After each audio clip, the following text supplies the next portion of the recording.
Environmental Protection Agency says it's possible several children have been exposed to mercury in Camp Washington. The agency says at least 3 children in the area are believed to have been exposed.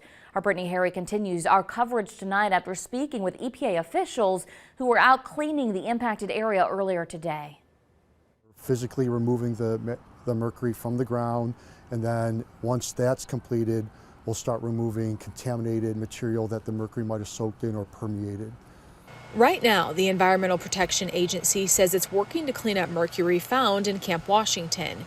The affected area is on Ethan and Colerain Avenues. The EPA says at least 3 children have been exposed. The agency says it was notified on Monday by local officials that children in Camp Washington were playing with mercury in driveways and sidewalks and may have contaminated homes. Nearby residents and business owners were notified immediately, and site cleanup began right away. I'm comfortable. That's to see the people come out here as quick as they did to get the mercury up. We believe we recovered all the physical mercury so far. We're working on some cracks and stuff in the back, and then hopefully tomorrow and through the weekend we'll start delineating the contaminated material and seeing how we can remove or treat that. This is a photo of the beads provided by the EPA. Though the mercury was first reported a couple of weeks ago, the EPA estimates it's likely been in the area for a while. That's a lot of mercury. It's not very often I see that amount of mercury out on the ground. The EPA says it's still working to determine exactly where the mercury came from. Our initial reported estimate was 4 to 5 pounds. Some additional information we got, the container that we heard the mercury might have came from could have been as much as 14 pounds of mercury, but we don't know how much of that was spilled because we haven't found the original container yet.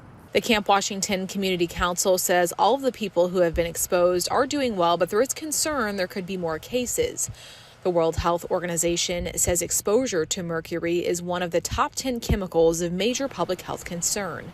Symptoms of mercury poisoning are flu-like, according to the EPA. People who have been exposed might experience difficulty breathing, lethargy, confusion, and prolonged headache. Long-term exposure symptoms include visual disturbance, difficulty walking, and numbness or weakness that doesn't resolve quickly.